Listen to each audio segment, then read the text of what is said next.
that's not even a brand new one. That's like this is I got this is old school. Years ago. That's old school, buddy. Is it good? Is it holding up? Yeah, that's great. I thought it would be fun. You even got those leather. You guys, I used to like get hides, deer hides, and I would break them down and put deer hide trim. Drew's got one with the deer hide tabs on there. It's crazy. That's great. Yeah. All right, well, we have some time for Q&A. Let's give Kate a round of applause. So I want to throw one kind of question toward you. When we were talking about your talk, kind of had this idea of like creative nomads. Mm-hmm. What is a creative nomad to you, and how has we talked a lot about your willingness to go into the lives of other people, your willingness to kind of live with discomfort in the way that, if you look up nomad, you're like, what does that mean? It's someone maybe who doesn't have this permanent solid home and does a little bit of wandering in life. What does that kind of ring for you in your head of when you think of what is a creative nomad in your journey? Wow, I think I checked all those boxes in sharing with everyone here. No, yeah, but that's just it. And when I was doing this first and also by myself, I had Lowry Hill Meats had a little rack, and they had some of my aprons in there, and he'd get questions all the time. Where do I find these? Where is this person? And he's like, I don't know, it's just this lady, and she's in her car and her dog, and she comes here, and I don't know. So that's what this was, and that's what Craft Made Aprons kind of was.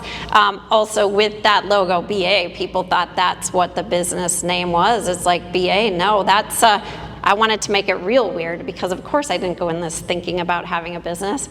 I was going to do bourbon aprons for my kids. My maiden name is Bourbon. My grandpa was a butcher at J.J. Hill. He had 12 kids. So, so that bourbon apron was what I was going to call it. And then when I actually had to come up with a business name, it was Craft Made Aprons. So I really felt like I didn't really know what it was going to be, where it was going to be. So yes, I was the lady in her car. I would come meet you in your restaurant. I would go home and work on that. I didn't really have a place. And even though now we have this full workshop and everything is we have a spot, you can come see us in Northeast Minneapolis, and that's all set. I still feel like I can venture out, and this thing is when I'm in another state and I'm meeting people, it still feels like that Kate in her car. I don't have the dog with me all the time, but now you get it. There's cats at the workshop now, so there's a whole other thing there going on. But it is that. It's just kind of not feeling that I had to have a hub or a space where I am, that I can be very flexible and fluid and meet people where they're at and be able to welcome them into what I was doing and what they were wanting, and that it was very, very open, I would say. It's a good thing. Yeah. Mm-hmm. Who has a question for Kate? I'm going to pass this mic around. That's why I switched out here. All right, we'll pass back. We'll see if this works with the weird cutting. Hi. I relate to your story about having your child and then starting to think, ooh, could I sell these? I have sometimes thought about how some of it had to do with gender roles too. I was raised kind of directed towards sewing. And sometimes as an adult, I think, I wish I had learned how to use a drill, because there seems to be more of a learning curve here. But your story really makes me just feel encouraged that my background there has so many applications to the hustle that I'm in now. I actually wanted to ask you a question about your kids. I think it's just remarkable that 3 of your sons are all chefs. Could you say a little more about how they relate to each other? Oh, yeah, for sure. That is a really good question, and I think, honestly, they grew up in a house that was cooking from scratch. I grew up with parents from the Depression era, so I didn't know any different. I thought that's how it all happened. So if I wanted something really cool, wanted to cook something really neat, I would do it myself. I would learn that. I did that with my kids too. And one of those times when my back went out and the doctors were not able to figure out what was going on with me, I was completely bedridden for 3 months. And that's when my second oldest was trying to cook, and he's yelling up the stairs. He loves to tell this story, and he thinks it's so great. He's yelling up the stairs, "Hey, Mom, what do you mean when you mean brown the meat?" And I was like, "Hey, cook it until it's brown, and then season it to however you like it, taste it, make it taste good." He said that's kind of where that piece started, with being in love with like cooking and having that ability to like make something taste exactly how he wanted it to. My boys have this really incredible, unique, beautiful experience that a lot of people in this industry do not have, is they've got people immediately in their lives who understand exactly what it's like to do this job. They have support right away. They can talk to each other. My two oldest right now, they're working together at Hazeltine, so they're the chefs there, and they're together. They lean on each other, they support each other. If one needs to go out for a family situation or anything, they can leave and they're fine, and they support each other. Not everybody has that within this industry, and I think that's even more so why my kids are so driven to be part of what this nonprofit is, and to kind of be there as an ear also. It's a unique thing to have that kind of thing in this industry. So yeah, they know they're fortunate, but I've had some chefs that I know that I really, really love and admire myself come to me just with tears and saying, "Your boys don't know how lucky they are, because there are times in my life where I have just been completely alone and my family doesn't support me. They don't think that I'm doing anything of merit or value, and this is a chef that I think is amazing." But he said it's lonely, and when you don't have that kind of support or care, or your family is like, "When are you going to get a real job or do a real thing?" It's that sort of embrace and love that they do have. So yeah, they're fortunate. Very good question.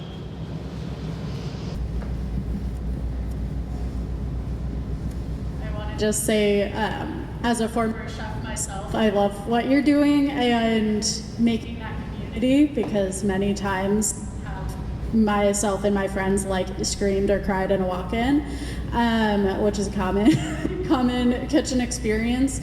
But I'm curious to know, as like a sewist and then building your apron business and now as a nonprofit, what challenges you faced kind of building that skill or shifting that skill set from your apron business to a nonprofit, because they're really different types of businesses, and what that felt like and how you navigated that. These things work hand in hand, like both things are supporting each other and flowing really strong, and it's kind of they're there to kind of give each other support. The apron company does its thing with everybody, but also like we have that nonprofit to where like that crying in the walk-in, I hate that that's such a, it's a known thing and it's a joke. Like, go cry in the walk-in, you can't deal with it. I want posters for the nonprofit to be on every walk-in, to when you're going there and you're feeling like you're at your last minute and you can't handle it. I want that to be there. Those things go out when we do apron orders for full restaurants. We send info about the nonprofit with that, so that they feel like, wow, I didn't know about this. I knew about the aprons. I knew about this lady over here doing all this stuff. We didn't know there was that, because it's something that I think that we can use both each other to support it. So the business is something, as it's growing, and as, like I say, I've got my daughter there working, and she's known this, you know, the whole time with me. She's holding that business true to where I want it to be. So I feel like I can go out and do more promoting, supporting, and helping with the nonprofit, because for me, this nonprofit does have and has saved lives. There's potential there for that to, I want to reach that further. That is a very important thing to me, that we are reaching out to help people when they're in those times of need. I hope that answered that question.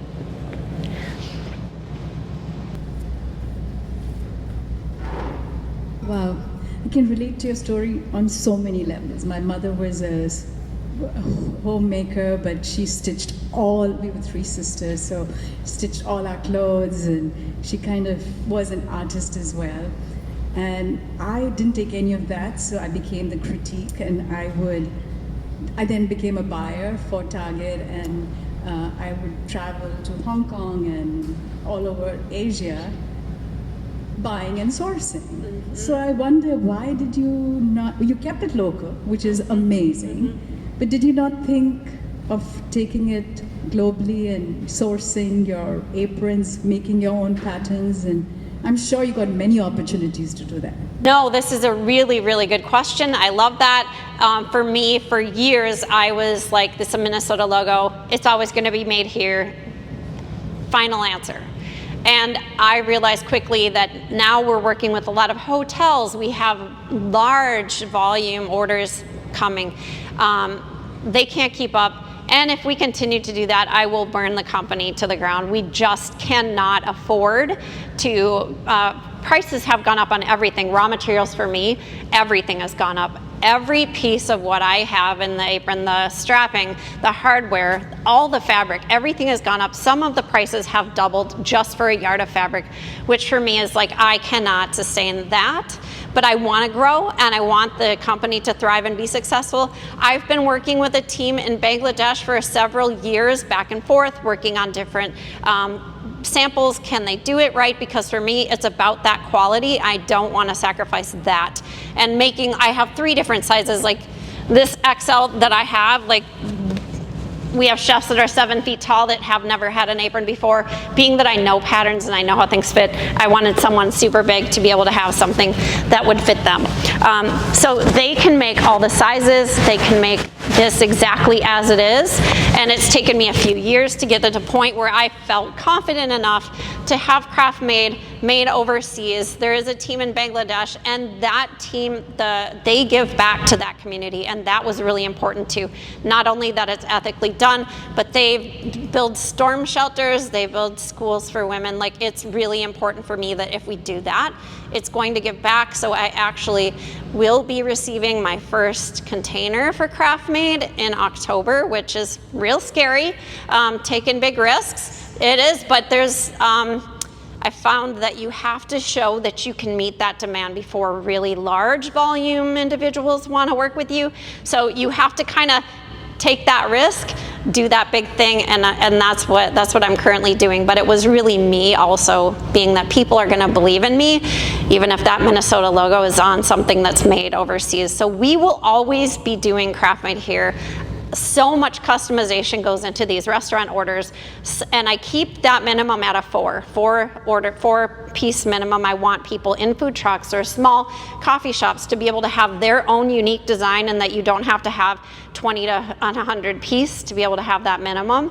So we do those small orders that way, and that will continue to be here. And also with my short attention span, and I love to do unique, weird things like I do, we'll do small limited runs. There are some people out there that have like 20 aprons just because they want the next weird, different thing that we're doing. So there's always that sense of urgency. So yep, we'll be doing that. I did ask plenty of people, hey, will you lose confidence in me if we do that? I'm like, heck no. We'll be like, oh my God, we did it. And so there's excitement. You're doing that if you ever need help. But I reached out to you actually 4-5 years ago when I came to Minneapolis on a James Beard grant for women in culinary. Oh my gosh. But it was really for this, and I don't know if you had, I don't know how long ago you started your nonprofit, but I started a nonprofit called the Happy Chef Project. Oh my gosh. Because I just came here. You saw too. The same. Yes. And so I decided not to open a restaurant and start a packaged product, which oh my gosh. donates for the same, but incredible. Meditation and That's working. so needed. Well, thank you for that. Oh, it's amazing. I came here just to say thank you for what you're doing too. Oh my gosh, thank you. All right, we have time for maybe one more. All right, rock, paper, scissors between the two. No. Seriously, let's do it. Rock, paper, scissors. Let's not be Minnesota nice. I want to see this. Rock, paper, scissors. One round to see who gets to ask a question. On shoot. All right. Hold on. All right. Sure. Well, first of all, as a former pastry chef with scoliosis, I love your cross back. It saved me a million times. I'm wondering kind of about that moment when you were on your own at first, and what was that final point where you decided I've got to hire people? What was that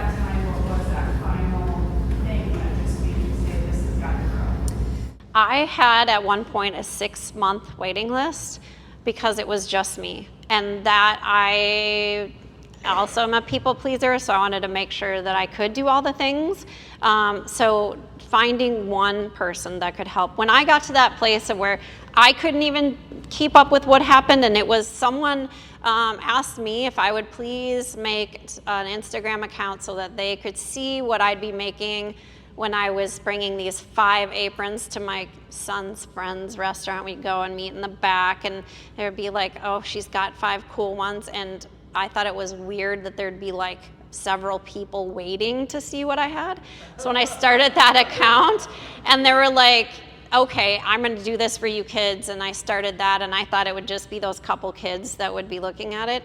It blew up pretty fast, and that's when I started getting all these DMs, and I was like a mom who could care less about any of that. So I was like, I was panicking, like, what's happened? I still think I have some trauma when I look at DMs. I'm like, oh God, not this. But it was hard for me to see that stuff coming through.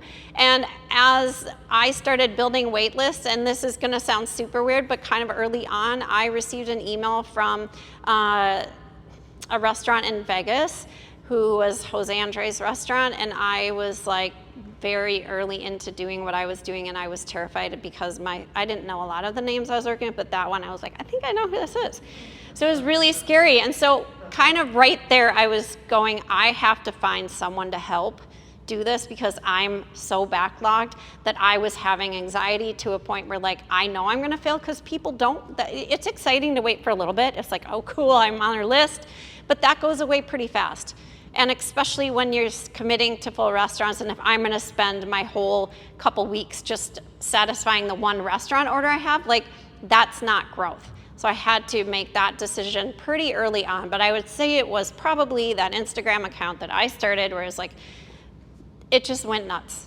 That's where it really hit and blew up, and then I had to have one of my relatives come and sort through emails and DMs to kind of build that list. And when I saw the length that I would have to wait I was like, I've gotta find someone else. And that took some time. Yeah.